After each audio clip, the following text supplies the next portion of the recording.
Assalamualaikum warahmatullahi wabarakatuh. Kembali lagi bersama saya Daniel Brika Pradinata, salah satu mahasiswa Fakultas Kesehatan Masyarakat Universitas Jember. Nah, teman-teman, pada video kali ini saya akan membahas tentang keterkaitan kependudukan dengan lingkungannya. Kira-kira bagaimana pengaruh jumlah penduduk yang berada di bumi ini dengan kondisi lingkungan di sekitar mereka? Apakah kondisi lingkungan akan semakin baik ataukah sebaliknya kondisi lingkungan akan semakin menurun? Lalu bagaimana nantinya jika kita hubungkan dengan teori kependudukan yang sudah ada sebelumnya seperti teori Malthusian, teori Marquis, dan teori Neo-Malthusian. Oke, tidak berlama-lama lagi, mari kita simak video penjelasan berikut ini.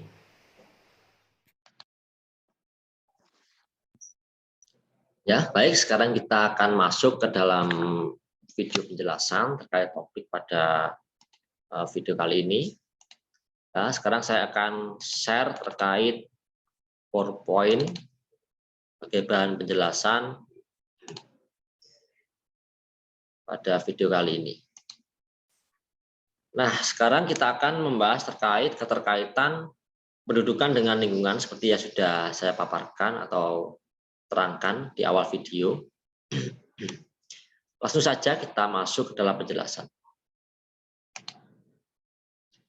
Nah, baik, sebelum kita melangkah lebih jauh terkait penjelasan, berikut pengantar untuk kita tahu atau kita mengerti sebelum kita melangkah lebih dalam lagi terkait kependudukan dan lingkungan ini. Nah, untuk penduduk sendiri diartikan yaitu warga negara Indonesia dan orang asing yang bertempat tinggal di wilayah Indonesia dan telah menetap atau berniat menetap selama minimal 1 tahun. Nah, sedangkan untuk lingkungan sendiri dapat diartikan sebagai segala sesuatu yang berada di sekitar kita yang dikategorikan menjadi 3, yaitu lingkungan fisik, biologis, dan sosial. Nah, berdasarkan Undang-Undang Republik Indonesia nomor 32 tahun 2009, tentang perlindungan dan pengelolaan lingkungan hidup. Di sana dirumuskan bahwa lingkungan merupakan kesatuan ruang yang semua benda, daya, keadaan, dan makhluk hidup termasuk di dalamnya manusia dan perilakunya yang mempengaruhi kelangsungan kehidupan dan kesejahteraan manusia serta makhluk hidup lainnya. Nah, dalam definisi ini terlihat semakin jelas bahwa manusia memiliki andil yang besar dalam mempengaruhi keberlangsungan dan dinamika lingkungan. Baik, kita next ke slide berikutnya. Kita masuk ke inti pembahasan, yaitu keterkaitan jumlah penduduk dan lingkungan. Sebelum itu saya akan memutarkan video pengantar jumlah laju pertumbuhan penduduk pada tahun 2020 berdasarkan sensus penduduk. Nah, berikut untuk videonya. Badan Pusat Statistik BPS pada 21 Januari 2021 lalu merilis data resmi kependudukan Indonesia tahun 2020. Jumlah penduduk di Indonesia hingga September 2020 mencapai 270,2 juta jiwa yang didominasi oleh pria. Berita ini merupakan revisi dari berita data jumlah penduduk Indonesia yang kami tayangkan pada hari Sabtu tanggal 23 Januari 2021 lalu.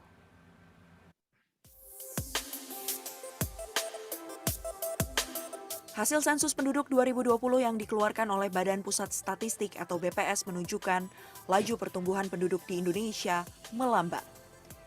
Dari 1,49% pada periode 2000 hingga 2010 menjadi 1,25% pada periode 2010 hingga 2020. Walaupun melambat, jumlah penduduk Indonesia hingga September 2020 tercatat 270.203.917 jiwa. Ini artinya ada penambahan sebanyak 32,56 juta jiwa dibandingkan sensus penduduk tahun 2010. Dengan luas daratan Indonesia sebesar 1,9 juta kilometer persegi, maka kepadatan penduduk Indonesia sebanyak 141 jiwa per kilometer persegi. Komposisi penduduk paling banyak adalah pria, yakni 136,66 juta jiwa, atau sebanyak 50,58% dari total jumlah penduduk di Indonesia. Sementara wanita, 133,54 juta jiwa, atau jika dilihat dari rasio jenis kelamin, terdapat 102 penduduk pria untuk setiap 100 penduduk wanita. Menurut klasifikasi generasi, penduduk Indonesia didominasi generasi Z yang mencapai 27,94%, milenial 25,87%, dan generasi X sebanyak 21,88%.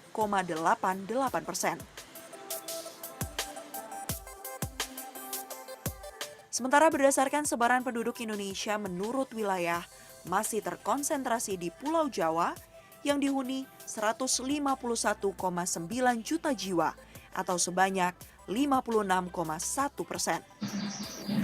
Sedangkan Maluku dan Papua adalah pulau dengan jumlah penduduk paling sedikit, hanya 3,17%. Sensus kependudukan ini menjadi penting untuk mendapatkan jumlah penduduk sesuai dengan domisili tempat tinggal. Hal ini akan membantu pemerintah pusat dan daerah dalam menyusun program-program kependudukan dan sosial.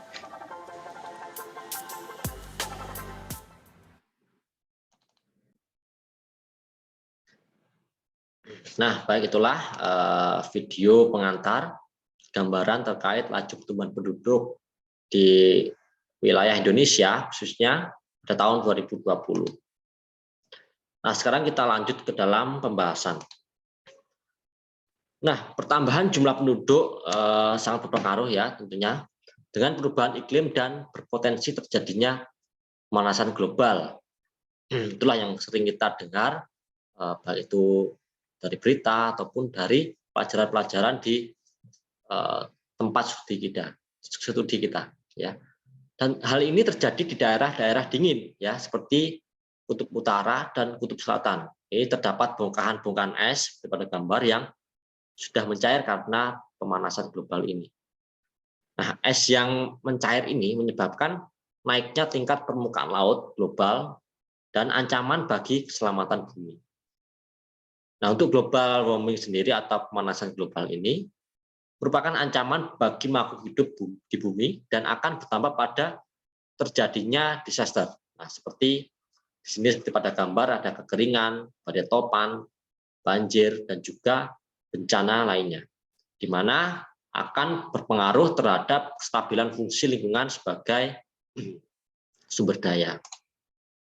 Baik, kita next ke penjelasan lanjutan. Nah, di sini bisa kita lihat bahwa masalah lingkungan yang utama menurut Emil Salim dalam Slamet Prawiro Hartono adalah ledakan penduduk dan perkembangan teknologi.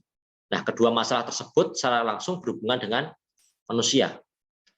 Nah, untuk ledakan penduduk timbul karena manusia yang terus aktif bereproduksi, sedangkan perkembangan teknologi bersumber dari peningkatan kapasitas kemampuan berpikir dan pengembangan metode positif pada diri manusia itu sendiri.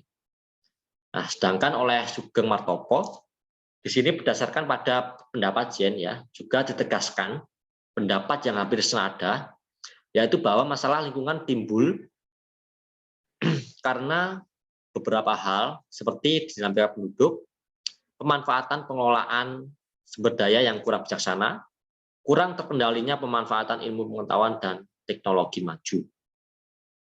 Nah, pola kehidupan manusia memang mengalami suatu revolusi besar-besaran ketika dihadapkan pada suatu kenyataan di mana semakin meningkatnya populasi, jumlah manusia, dan juga sehingga perkembangan teknologi yang dapat digunakan untuk menunjang kehidupan mereka.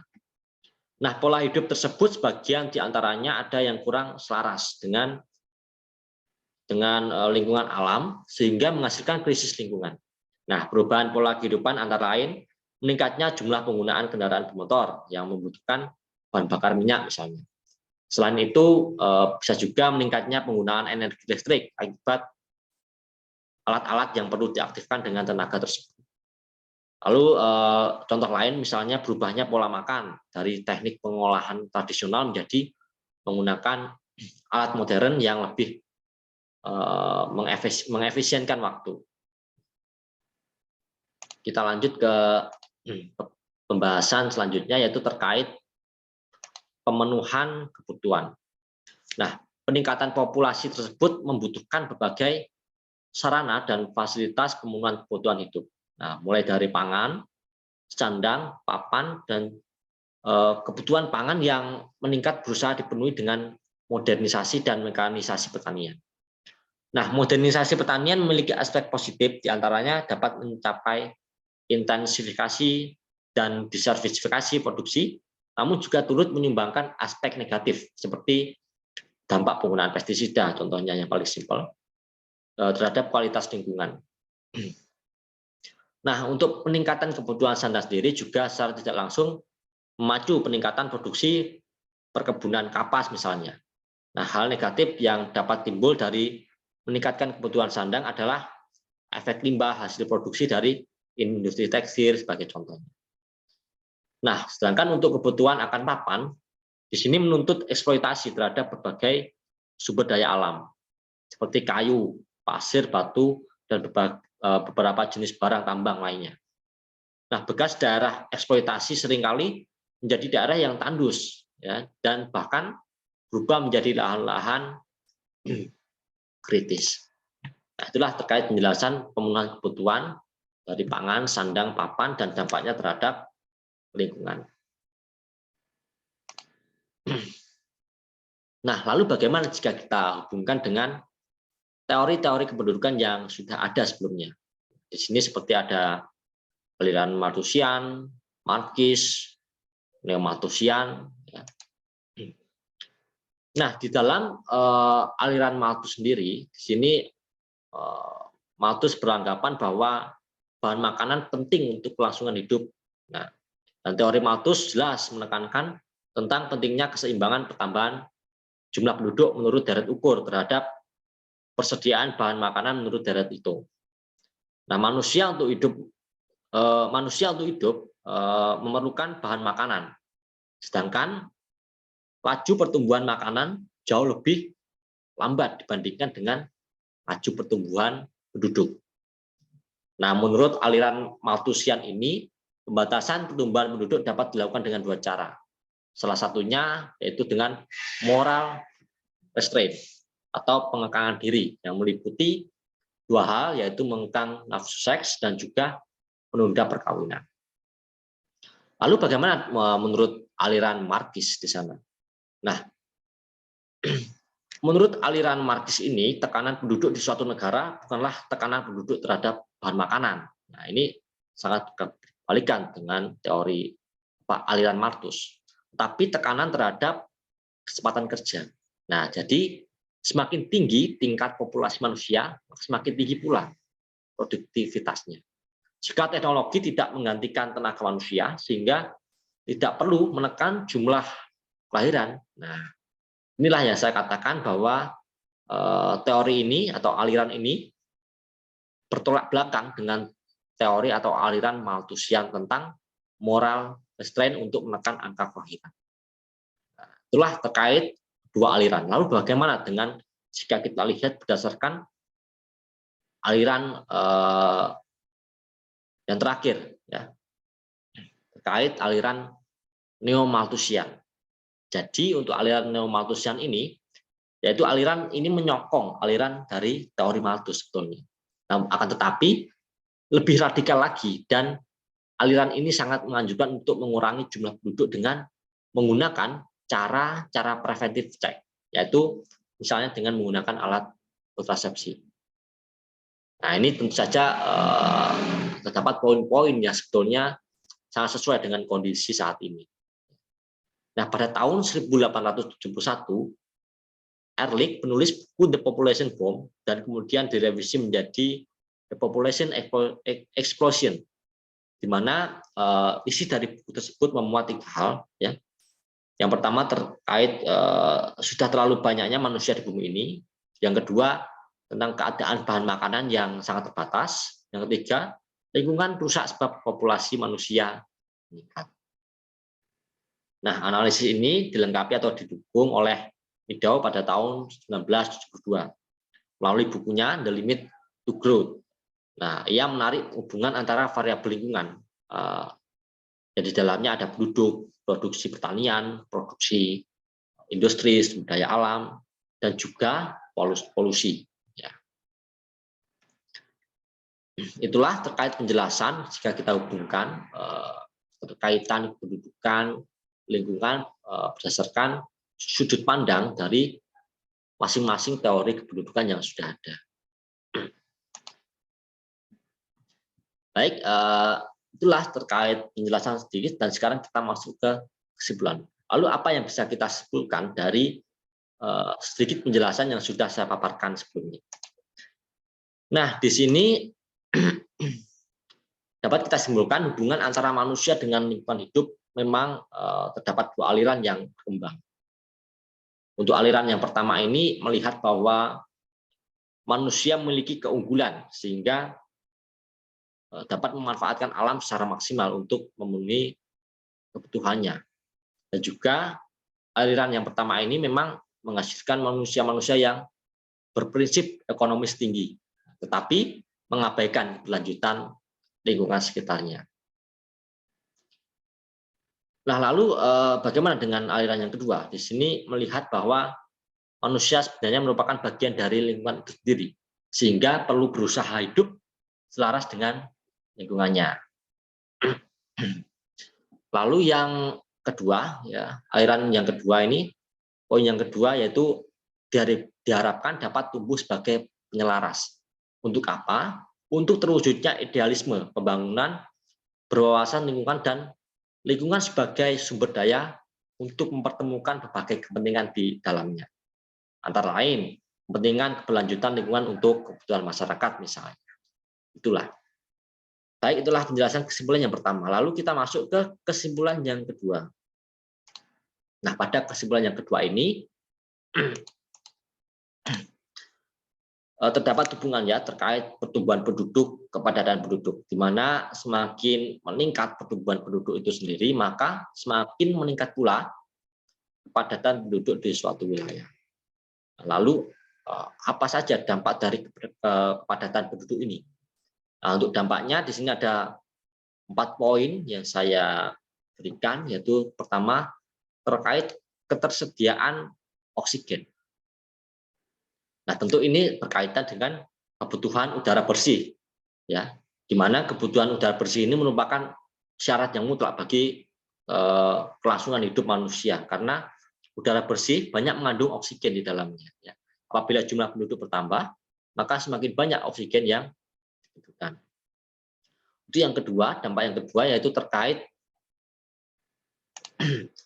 ketersediaan air bersih. Nah, mengapa dampak dari pertumbuhan atau kepadatan penduduk ini berdampak pada ketersediaan air bersih? Di mana air bersih yang digunakan sehari-hari sebagian besar berasal dari air tanah, air pemukiman, dan juga air atmosfer. Nah, sebuah teori mengatakan jumlah air di bumi tetapi jumlah penduduk bertambah. Meskipun 2/3 dari luasan bumi berupa air, namun tidak semua jenis air dapat digunakan secara langsung. Nah, oleh sebab itulah apabila persediaan air bersih terbatas, maka akan menimbulkan masalah yang cukup serius. Untuk poin selanjutnya yaitu tentang ketersediaan pangan. Ya. Nah, pertambahan penduduk membuat kebutuhan pangan ini menjadi meningkat. Padahal pertumbuhan penduduk lebih cepat daripada pertumbuhan produksi pangan. Nah, oleh karena itulah peningkatan pangan perlu digalakkan. Nah, penduduk yang kekurangan makanan dan akan menyebabkan gangguan pada fungsi kerja tubuh dari manusia itu sendiri dan dapat terjangkit berbagai penyakit. Nah, untuk dampak lingkungan berikutnya yaitu terkait ketersediaan lahan. Nah, kepadatan penduduk ini yang semakin meningkat dapat mendorong peningkatan kebutuhan lahan. Kenapa? Karena manusia membutuhkan tempat tinggal, manusia membutuhkan lahan pertanian, membutuhkan tempat usaha seperti industri misalnya. Oleh sebab itu, kepadatan penduduk ini sangat berpengaruh kepada kebutuhan lahan. Baik, itulah sedikit penjelasan dari saya terkait keterkaitan kependudukan dengan lingkungan hidup serta sumber daya lainnya. Terima kasih. Nantikan video-video penjelasan berikutnya dengan topik yang berbeda.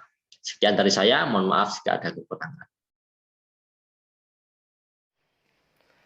Nah, baik, itu tadi merupakan video penjelasan terkait topik kita pada video kali ini, yaitu tentang keterkaitan kependudukan dengan lingkungan hidup.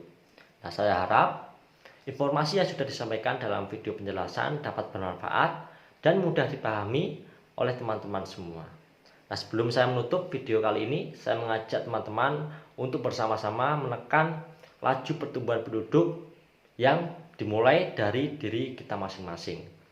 Nah, bagaimana caranya? Caranya yaitu dengan kita melaksanakan program-program yang sudah dicanangkan oleh pemerintah. Salah satunya yaitu program keluarga berencana. Karena program keluarga berencana ini merupakan salah satu program yang dirasa masih cukup efektif di dalam menekan laju pertumbuhan penduduk. Sehingga nanti dampak-dampak dari meningkatnya jumlah penduduk dapat dikurangi. Nah, baik, demikian yang bisa saya sampaikan. Semoga bermanfaat untuk kita semuanya. Sampai ketemu di lain kesempatan. Wassalamualaikum warahmatullahi wabarakatuh.